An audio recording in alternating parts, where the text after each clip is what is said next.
Olá, seja muito bem-vindo a Encantar Criança, Bruno. Fico extremamente feliz de você ter aceitado esse convite para falar um pouquinho sobre a sua área de atuação, que é musicoterapia vibroacústica e também o sound healing, né? Então daqui a pouquinho você fala um pouquinho mais sobre isso. E agora eu queria deixar esse espaço para você se apresentar, falar um pouquinho de quem você é, como que você tem trabalhado hoje. A palavra é toda tua.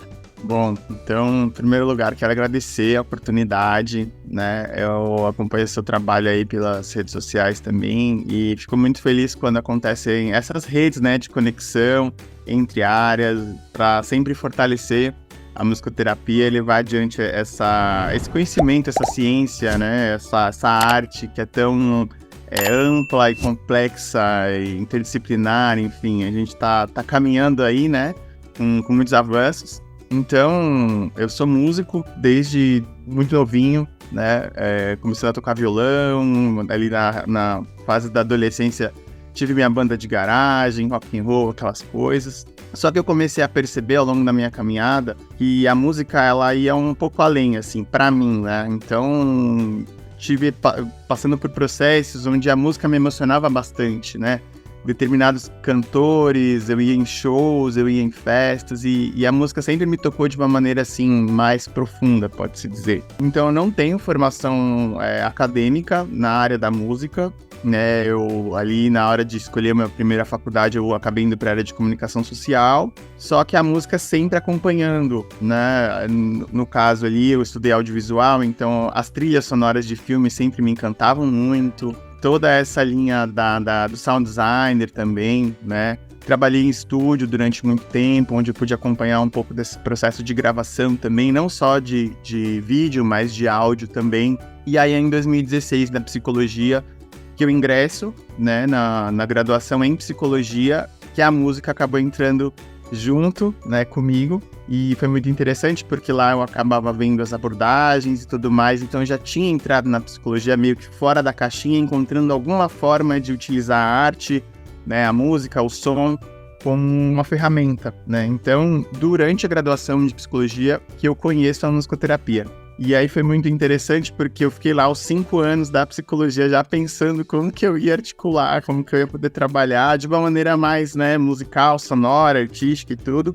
E aí após o término, né, da psicologia, que eu ingresso na pós em musicoterapia. Nesse meio tempo, paralelamente, que eu conheço o sound healing. Então, Darda, é muito interessante quando a gente pensa em sound healing, associado à musicoterapia, porque tem alguma coisa a ver, mas uma coisa não é a outra, não? Elas são linhas de trabalho assim, um pouco diferentes, que é o que eu vou tentar resumir. Inclusive, eu fiquei aqui ontem revisitando algum material que eu tinha e fiquei até altas da madrugada. É muito interessante porque é um assunto assim, que me encanta, né? Sempre me encantou bastante. E a pergunta disparadora que veio para mim, né, no começo de tudo isso é como que o som, enquanto propriedade física, ela pode alterar os nossos estados, tanto físico, quanto emocional, quanto psicológico. Então essa foi a pergunta norteadora que iniciou a minha caminhada, né? Então eu encontro o sound healing com um trabalho, né, meios de pesquisa, artigos, tudo muito assim com bastante escassez aqui no Brasil ainda, as coisas estão engatinhando por aqui, mas já tem bastante conteúdo fora, então existem artigos na Alemanha, nos Estados Unidos, pela Europa de uma maneira geral, né? No Oriente também tem bastante coisa. E então, paralelamente, eu ia estudando um pouquinho de sound healing, fazendo a pós em musicoterapia. Eu fui meio que abrindo essa gama de possibilidades. Sim. E é muito interessante quando a gente tem esse olhar, assim, um pouco mais multifacetado para a mesma coisa. Eu gosto bastante de pensar que todo ponto de vista é só a vista de um ponto, né? Então, legal. Chega na musicoterapia e eu vejo que eu não vou encontrar nada de sound healing, eu vou encontrar outras abordagens, inclusive muito mais relacionadas à própria psicologia. Então eu vejo muito da abordagem psicanalítica, da abordagem comportamental e tudo mais, e nada sobre fenômenos vibratórios, a vibração, o som, né, que são realmente ferramentas, né, e um conhecimento muito mais atribuído ao sound healing. Então hoje eu acabo fazendo algumas capacitações, cursos com pessoas que já estão na área há mais tempo que eu, na área de pesquisa, na área clínica, atendem por conta também. E recentemente eu terminei minha pós em musicoterapia, que é eu acredito que é um peso a mais quando você é um musicoterapeuta que trabalha com sound healing. É bem diferente de quando é, sei lá, um terapeuta integrativo que acabou fazendo um curso e está utilizando nos seus atendimentos, né? Então, eu acho importante também o peso, né, o estudo, todo esse caminho acadêmico eu acho muito importante, que traz muito mais credibilidade, né, quando a gente vai falar sobre. E é isso, assim, hoje eu sou musicoterapeuta na APAE, eu trabalho de uma maneira bem generalista lá, né, atendo jovens, adolescentes, crianças com várias patologias, trabalho em clínica particular e em eventos, de maneira particular também. Estou trabalhando com sound healing, atendendo, fazendo massagem de som, banho sonoro, que é a minha linha, digamos assim, mais alterna, né? Mas que também tem tido resultados muito, muito bacanas, né? A cada evento, a cada encontro de pessoas, ou mesmo no atendimento individual, assim, eu vejo o quanto essa área, ela precisa ser vista, ela precisa ser pesquisada, ser levada a sério, né? Para que a gente tenha cada vez mais credibilidade aí. Legal. Me abriu um leque de perguntas novas. Eu acho que essa conversa tinha que ter pelo menos umas 4 horas. Ou um novo episódio, né? Olha, provavelmente a gente vai ter que fazer novos episódios de áreas de atuação, porque é realmente muito legal, né? E eu acho que até levar talvez para uma live essa conversa vai ser legal, porque vai trazer muitas perguntas novas, né? Então você falou que tem uma diferença aí no sound healing e musicoterapia vibroacústica, é isso? Exatamente. Qual que seria? Você consegue sintetizar essa diferença de alguma forma, se quiser falar pra gente? Sim, no caso, a musicoterapia vibroacústica, ela faz uso de frequências, né, ondas de baixa frequência, né, o som ele é uma onda sinusoidal, que fala, né, então a gente faz uso dessas ondas, dessas vibrações por meio de dispositivos eletrônicos que são conectados a camas, a poltronas, a colchonetes, os quais vão ser disparados no corpo do paciente, da pessoa que está ali participando da sessão. E, paralelamente, é também colocado músicas de ordem ansiolítica, músicas sedativas, né? Músicas que não têm uma pulsação rítmica específica ou uma variabilidade muito grande de melodia e harmonia. Então aqui eu tô falando de Brian Eno, de Eric Satie, né, que é essa linha da música ambiente, né, um conceito aí que depois acabou indo para as músicas de elevador, para música do supermercado, né, aquela música que tá lá, mas que não tá lá. Mas que dentro de um contexto da vibroacústica, ela acaba trazendo um suporte muito interessante, porque se a gente tá falando de onda de baixa frequência, o nosso ouvido não capta, mas a nossa pele capta. A gente não pode esquecer que a nossa pele, ela é um tecido tegumentar, todo poroso, e que quando a gente sente a vibração, ela tá ali mexendo com os nossos tecidos, ela tá mexendo com as nossas águas internas, com as nossas vísceras, com os nossos ossos. Então o som, ele precisa de um meio para se propagar, né? E nesse caso da musicoterapia vibroacústica, ela vai atuar pelo nosso corpo, né? Esse é o grande lance. O som, ele via a frequência, no caso, as frequências específicas utilizadas na musicoterapia vibroacústica, elas vão fazer a viagem pelo nosso corpo. E é muito interessante porque as pesquisas começam de uma maneira bem, assim, aleatória. Vou tentar puxar dos meus estudos da madrugada passada. Então, no final dos anos 50 para os anos 60, um psicanalista, um Dr. Tarish, ele tinha um paciente, um psiquiatra, ele tinha um paciente que ele era surdo, só que esse paciente, ele conseguia, de certa forma, sentir o som quando ele ouvia Beethoven na casa dele. E aí, nas pesquisas, esse psiquiatra, ele criou uma poltrona com um alto-falante na região aqui mais ou menos do estômago, do diafragma, e começou a fazer estudos com esse paciente. Muito interessante porque esse paciente começou a relatar certas vibrações as quais o corpo estava recebendo. E aí o Tarish pegou, o Dr. Tarish pega e, legal, vamos ampliar esse tipo de pesquisa. Fez lá com os colegas médicos e tudo mais, para ver se pessoas que não eram deficiente auditiva também chegavam nesse resultado. Então essa pesquisa, ela termina, fica ali, né, nesse episódio, digamos assim. Só que isso vai se desdobrar lá na década de 80 com o Olabsky, que é um sueco, se eu não me engano, um norueguês, que ele pegou esses estudos e começou a aprofundar. Então ele começou a trabalhar com frequências específicas para finalidades específicas, né? E começou a se desenvolver também os seus dispositivos. A vibroacústica, ela faz muito uso da tecnologia, porque você precisa de um dispositivo qual dispare determinadas frequências. Então você precisa de um software de áudio, você precisa desse equipamento, o qual possibilite que o corpo receba essas vibrações.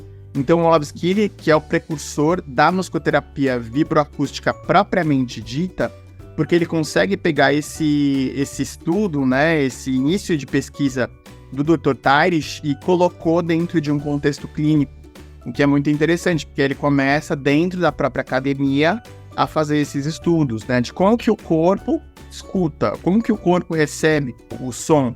Então, de novo, a gente está falando do som como uma propriedade física dentro de um contexto terapêutico, clínico, né? E no caso da musicoterapia vibroacústica, propriamente dita, ela é realizada num ambiente a qual se precisa ter muito controle do nível de frequência, da intensidade, do tempo, né? Do número de sessões específicas, da mensuração dos resultados os quais você vai colher, né? Então é um critério médico, assim, e científico bem rigoroso. Né? Tanto é que é uma área assim, que a gente pouco se ouve falar, mas de certa forma a gente sente o som quando a gente vai numa festa e a gente chega perto de um falante, de um subwoofer, que é o falante que solta o som grave, a gente sente. Uhum. De alguma forma as pessoas intuitivamente têm esse registro, mas que cientificamente falando, a gente inicia a vibroacústica, a musicoterapia vibroacústica lá nos anos 80. Né? E aí isso desdobra para Tony Wigram, na Inglaterra. Ele tem um livro muito bom, que é os métodos em musicoterapia receptiva, né, com um grande reconhecimento aí mundial. A gente tem na Argentina o Jorge Zain, que já faz uma técnica um pouco híbrida, porque ele já começa a incluir as tigelas tibetanas, os cuencos, os tubos. Aqui no Brasil a gente tem o Roger Carrer, que ele conseguiu desenvolver o próprio projeto com a cadeira vibroacústica. Então ele literalmente produziu uma cadeira vibroacústica com alto-falantes específicos, um dispositivo que solta as frequências específicas para determinadas finalidades. Então, questões físicas, fibromialgia, dores musculares, né? Aí já para a ordem de saúde mental, ansiedade, depressão, enfim. Então, a musicoterapia vibroacústica, ela tem esse rigor acadêmico. Uhum. E que paralelamente, aí que eu vou chegar no Sound Healing, que paralelamente a gente encontra alguns pontos em comum no Sound Healing. Porque o Sound Healing e a musicoterapia vibroacústica procuram trazer os mesmos resultados, só que por vieses diferentes. Então o Sound Healing ele se encontra muito mais nas PICs, né, que são as práticas integrativas complementares, que é toda essa área da galera do reiki, né, o pessoal, assim, das terapias holísticas, integrativas. E aí o Sound Healing, ele entra nessa área, ele acaba se tornando um pouco mais comercial, o que é bom, porque as pessoas conhecem, mas não é tão bom assim por uma série de outras coisas que no momento, pelo menos, não fazem sentido eu estar entrando aqui. Então, a diferença básica entre musicoterapia vibroacústica e Sound Healing é isso. Uma é feita em ambiente acadêmico, com um alto critério, né, de mensuração de resultados, todo um ambiente controlado. E o Sound Healing, ele vem mais pela área das terapias integrativas. Isso. Não necessariamente a pessoa vai ser formada em musicoterapia para fazer o Sound Healing, né? Para fazer a vibroacústica, a pessoa já tem que ter essa formação, porque realmente vai mexer com técnicas musicoterapêuticas, né? Exatamente. Técnica, no caso, se a gente for lá no Bruxa, que é muito interessante, né? O Kenneth Bruxa é o nosso alcorão aí, digamos, da musicoterapia. É muito interessante porque ele usa, né, o termo métodos receptivos. Então, ok, isso aborda a vibroacústica, né, a musicoterapia, a vibroacústica e o Sound Healing, mas ele também usa um termo que chama práticas de cura, E o que é muito interessante, porque ele ali brevemente esmiuça a diferença entre cura e cuidado e essa polêmica, né? Pô, mas cura mesmo? Mas qual que é o conceito? Qual que é o sentido de cura? Né? Se lá na frente eu posso vir a ter determinado sintoma ou patologia. Então, quando a gente a gente traz o termo, né, sound healing, tipo, o som está curando, eu gosto de pensar que o som, ele cuida. Seria muito mais um sound caring aí, digamos. Sim. Que um sound healing. Porque a cura, ela acontece uma vez e a gente não tem mais, se a gente for pensar grosso modo. Sim. Então, é muito interessante, porque a gente também tem que pensar nas terminologias, né? Eu gosto bastante de pensar na palavra específica que traduza ou que traga uma coisa que eu quero dizer. Legal. Então, a gente tem esse termo generalista de sound healing, né? Mas também pode ser, a gente também pode chamar de sound therapy, terapia sonora, terapia do som. Também são outros termos aí que vão para a mesma direção. Legal, Bruno. Uma coisa que eu fiquei pensando, né? Quando você falou da musicoterapia receptiva, dessa vibroacústica, é algo que as pessoas confundem muito. Principalmente, nunca ouviu falar em musicoterapia, você fala, eu sou musicoterapeuta. Primeira coisa que perguntam para mim é, você toca para as pessoas relaxarem? Né? E eu acredito que na sua área, você tem que conseguir embasar muito bem o que você está fazendo, porque não é simplesmente isso. Você tem objetivos muito mais profundos, né? Queria saber de você, como que você desenvolve essa visão, né? Que vem da musicoterapia no geral. Em relação aos métodos receptivos, né? E aí dentro já de um contexto de atendimento, quando já acontece uma vinculação terapêutica, que é algo muito importante, eu acho que, assim, a gente tem que ter realmente o domínio daquilo que a gente está fazendo, até porque o som, como a gente sabe, também pode fazer mal. Existe o termo, né, da iatrogenia, que é justamente o efeito que a gente não quer para o nosso paciente, para o nosso cliente. Então, quando uma pessoa me procura, né, ou procura um terapeuta sonoro, né, um sound healer, para fazer um trabalho como esse, é bem importante a gente explicar o que a gente faz, assim, desde o início. Então, a pessoa chega para mim, a gente conversa um pouco de como é que tá o momento dela. Como eu sou psicólogo, eu tenho um pouco mais dessa área também, né, para poder explorar. Pelo menos ali no começo, também eu evito de entrar muito no contexto verbal, no sentido de aprofundar, para não ficar uma coisa muito racional. Mas é importante a gente conhecer a pessoa que está chegando, quais são os interesses dela, quais são as expectativas, né, e explicar um pouco de como que funciona. Então, no caso de uma sessão, a gente inicia, né, com esse bate-papo bem breve. Muitas vezes, em alguns dos casos, eu passo realmente um formulário breve para que a pessoa possa preencher ali uma breve anamnese, uma triagem, e aí explico como que é a sessão. Então, basicamente, a gente inicia pelo corpo. Acho muito importante esse processo, né, da pessoa se conectar com o próprio corpo, se conectar com a própria respiração, para que ela possa ir internalizando e para que o som possa ter um efeito mais efetivo, né? Muitas vezes a pessoa vem ali do ambiente de trabalho, pegou muito trânsito e tudo, e aí ela quer relaxar, mas assim, né? Quer relaxar como se fosse apertar um botão e, relaxei, simples assim, né? Sim. E é muito interessante, porque não é assim que as coisas funcionam. A gente vai entrando num processo de relaxamento com o passar do tempo. Sim. É a mesma coisa na hora de dormir. A gente não dorme de uma hora para outra, a gente vai adormecendo. Então, dentro de uma sessão de sound healing, dura em torno de 50 minutos a 1h10, 1h20, estourando. A gente faz essa primeira conversa, a gente faz um processo de respiração, alguns exercícios para distensionar, para que a pessoa possa ir ficando à vontade naquele espaço, naquele tempo. Quando acontece o vínculo, quando já há o vínculo terapêutico, isso é muito mais fácil, porque a pessoa já te conhece, ela já entende como é que funciona. E aí entra-se, de fato, os instrumentos, né? Eu gosto de pensar que são instrumentos sonoros, não necessariamente são instrumentos musicais. Então, a gente não faz música estruturada com tigelas tibetanas, mas a gente produz som. Se a gente pensar que o som, ele é a base da música, né? Ele é a matéria-prima da música. Sim. Então a gente faz o manuseio desses instrumentos no corpo da pessoa. Isso no caso de uma sessão individual. Existem regiões específicas, uma certa intensidade, né? Então sons graves eu vou puxar mais para a região das pernas, ou na região ali do baixo abdômen ou nos pés, né? Então depende muito ali da finalidade e de como que eu tô manuseando. E claro que isso vai variar de corpo para corpo, estrutura física e tudo mais. Sim. Sons mais agudos, né? Mais harmônicos, digamos assim, eu vou levar para um estado de mais alerta, de repente. E vai muito do que eu quero trabalhar, do que a pessoa espera, né? De como que eu posso trabalhar. Eu tenho uma certa gama de instrumentos. Então, um tambor oceânico, por exemplo, que traz um registro de ruído branco, vai trazer uma determinada sensação. Isso para a mente é muito interessante, porque ela acaba desconectando.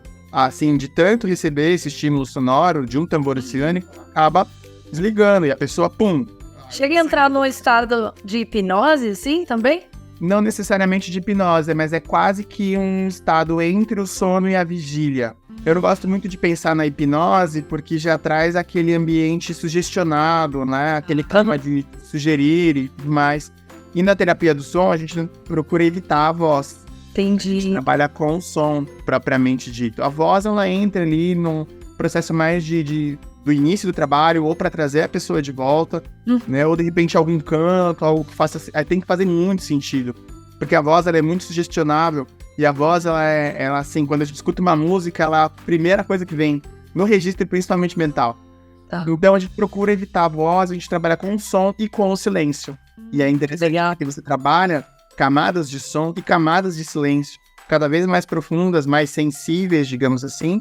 E aí é muito interessante que a pessoa chega para relaxar e ela precisa passar por esse processo de uma sessão, né, digamos assim, 50 minutos, 1 hora e 10, para poder chegar nesse lugar. Então é muito interessante, porque eu posso trabalhar tanto para relaxamento, mas para estimular também, para trabalhar o movimento, de repente com um tambor, ou mesmo com uma flauta, ou mesmo com um ukelele, com um violão ali, com um dedilhado, com uma coisa um pouco mais musicada, eu consigo movimentar, consigo levar um pouco mais de movimento, um pouco mais de vida, e eu estimulo essa pessoa.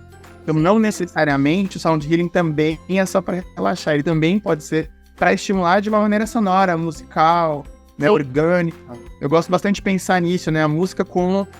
se a gente for lembrar lá da abordagem musicocentrada, a música, ela tá no centro. No caso de Sound Healing, o som tá no centro. O som, ele é o que une, né? O que conecta. E ele é a ferramenta que a gente utiliza. Nossa, super legal. Vocês chegam a usar o modelo de IEM, que é aquele de imagens guiadas, ou não necessariamente? Então, o DIM, ele também, né? Ele se encaixa ali no método receptivo. Ellen Bonny, né? Que é a precursora desse método. A grande diferença, talvez, é justamente o uso da voz e o uso dessa sugestão por meio da voz para que a pessoa consiga navegar dentro do seu campo do inconsciente ou do seu campo emocional, né, nas suas memórias, digamos assim. Então, no som, no Sound Healing, com esse trabalho, né, usando só o som, propriamente dito, a gente não sugestiona, a gente deixa que a pessoa acessa por si só, e ao invés de eu ser o guia, né, que é o termo utilizado pelo método Bonny, né, pelo método DIM, eu sou um facilitador que promove as vibrações onde a pessoa vai navegar por si só. Lógico que eu preciso também ter um certo contorno na minha prática, na minha forma de manejar, né, não só a minha relação com o paciente, mas com os instrumentos para que não cause nenhum incômodo, nenhum desconforto, ou mesmo que a pessoa venha acessar alguma coisa muito forte, algum trauma, alguma coisa, eu preciso saber conter. Então essa é a importância também da gente, enquanto musicoterapeuta, enquanto sound healer, enquanto psicólogo, também saber dar esse contorno e promover esse acolhimento, né, esse cuidado.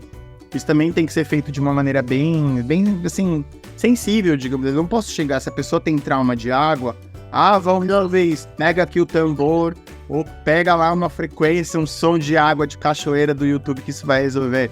Né? Então assim, a gente precisa de muito cuidado mesmo para trabalhar com o som. Porque, de novo, senão qualquer descuidado, qualquer assim, pensamento generalista, a gente pode cair numa heterogeneia, a gente pode abrir ali uma porta no inconsciente da pessoa, qual pode assim, trazer consequências sérias. Então, é bem diferente no sentido de que não há guia, não há uma pessoa induzindo a sessão. Tá, primeiro eu achei muito legal você trazer o termo sons e pausas, porque muitas vezes quando pensa em musicoterapia acha que tem que ter música o tempo todo, e não é isso. A gente trabalha com os sons, os elementos sonoros. Nada mais diferente seria se a gente não usasse também as pausas, né? E as pessoas confundem muito isso. Não, tem que ter música o tempo todo. E você trabalha praticamente sem música, mas com sons musicais, né? E com esses elementos que você falou. Eu queria saber também como que faz para um musicoterapeuta que quer se tornar um especialista na área. O que ele deve estudar, qual curso que tem que oferece isso. Bom, então quando a pessoa ela já passa pelo processo ali da graduação ou da pós-graduação em musicoterapia, ela já tem, é bem importante que ela já tenha nela, assim, bem assimilado o poder da música, né, enquanto uma ferramenta ali, né, dentro de um processo terapêutico. E no caso da musicoterapia vibroacústica ou no caso do sound healing propriamente dito, hoje no Brasil existem poucas escolas, poucos facilitadores, pesquisadores também existem alguns, né? No caso do sound healing, ele está muito mais acessível, né? Então, cursos ali de 5 dias, de uma semana. Existem alguns cursos agora que estão lançando que são online, né, para as pessoas também terem um conhecimento não só dos instrumentos, mas da base, né, toda a teórica, de onde que vem, e da gama, né, porque existem muitos instrumentos, algumas possibilidades aí que se desdobram. Então a gente tem não só dentro da vibroacústica, no caso, o uso de frequências, mas a gente tem no sound healing as tigelas tibetanas, a gente tem as flautas andinas, as flautas indígenas, digamos assim, os tambores, existem já pesquisas bem aprofundadas com tambores, os gongs, né, os tubos sonoros, a mesa lira. Então, existem alguns facilitadores, alguns pesquisadores que promovem esses encontros e esses workshops, digamos assim, essas masterclasses, né? Então, aqui em São Paulo, a gente tem algumas escolas como a Soundfulness, a gente tem a Eleva Sound Healing, a gente tem um pessoal em Campinas, né, da Metal George, que dá algumas capacitações em gongs, tem o Marcelo Petralha, que tem um trabalho incrível com a mesa lira. Então, assim, é uma galerinha, assim, muito preciosa, mas que são poucos que ainda estão levando esse trabalho adiante.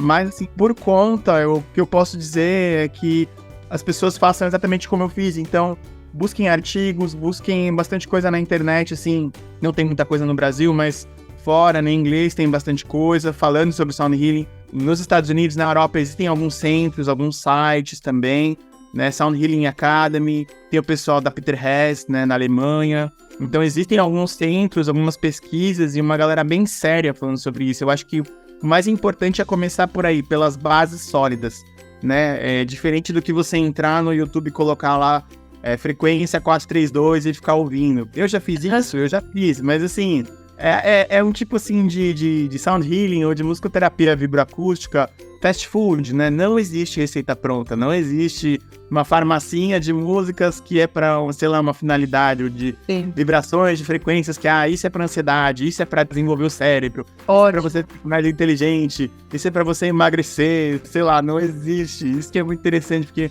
E é o lado, talvez, negativo, né, pejorativo do que a gente faz. Mas que é muito importante que a pessoa que tem esse interesse faça o seu início de caminhada por bases sólidas, por bases sérias. Sim, legal. Aproveitando que você já puxou esse gancho aí, eu queria saber quais são as maiores dificuldades da área e os pontos mais altos dessa área também. Bom, as dificuldades, eu acho que é justamente cair nesse lugar de um fast food sonoro, musical, né, de uma coisa drive-thru, de uma coisa receita de bolo. Eu já cheguei a fazer testes, né? Acho que é importante também que a pessoa teste em si mesma, né? Então, entra lá no YouTube, pega um fone de qualidade, escuta determinado som lá aleatório. Isso não necessariamente vai fazer bem. Eu já cheguei a fazer isso, assim, eu falei, nossa, era pra eu ficar legal e não estou legal. Então, é importante que a pessoa também teste em si mesma pra fazer justamente essa separação, pra gente também saber dividir, né, o que é bacana, o que não é. Então, um ponto negativo que eu acho bem, assim, difícil, né, também não quero aprofundar muito, não só pela questão do nosso tempo, mas porque não cabe aqui, é justamente a questão do charlatanismo. Então, geralmente vê uma pessoa com aquela indumentária, e eu tô com a minha tigela aqui, eu vou curar não sei o quê. Então esse tipo de coisa, desconfia, sabe?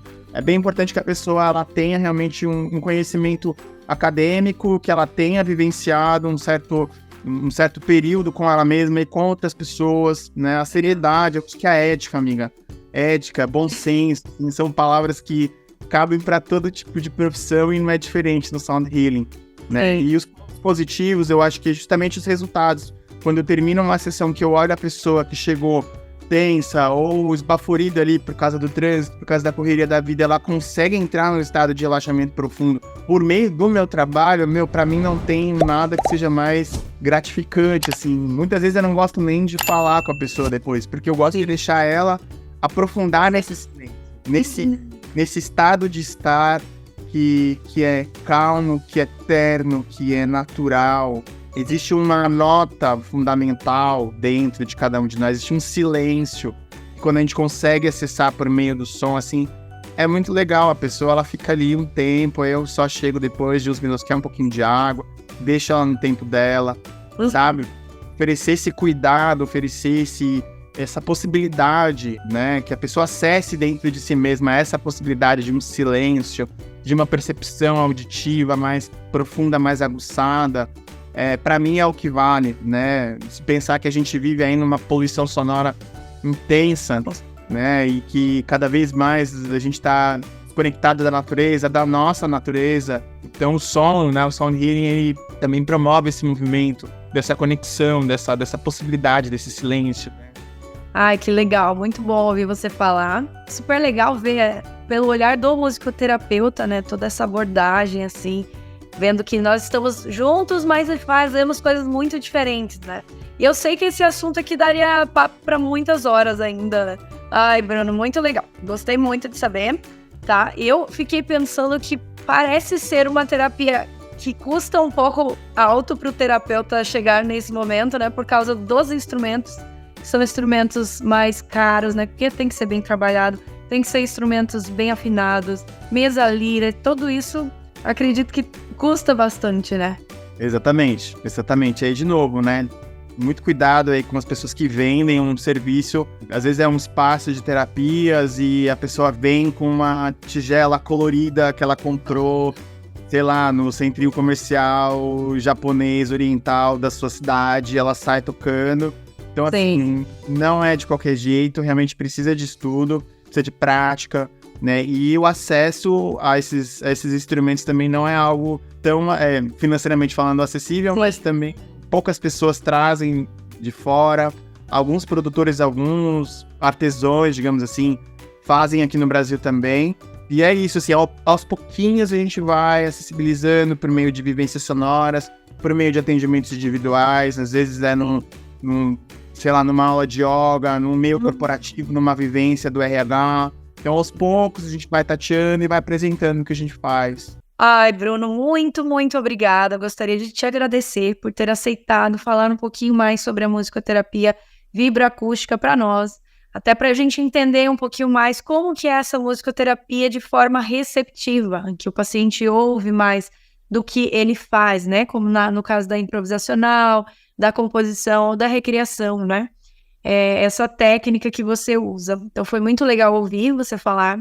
Claro que a gente tem agora 1 milhão de perguntas. Vou pedir para o pessoal colocar aqui nos comentários o que vocês querem saber sobre a musicoterapia vibroacústica, que depois o Bruno vem aqui responder. Então, Bruno, muito, muito obrigada. Se tiver uma palhinha aí para mostrar como que funciona realmente isso na prática, gostaríamos de te ouvir. Obrigada.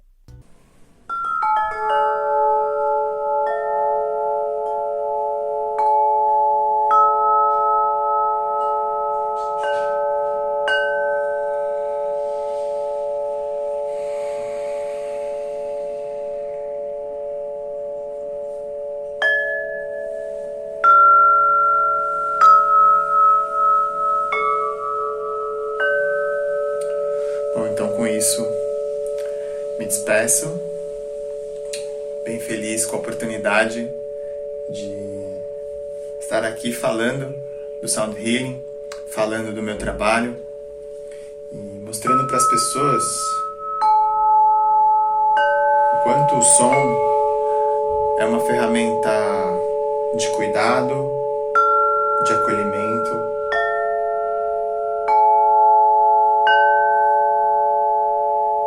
de conexão.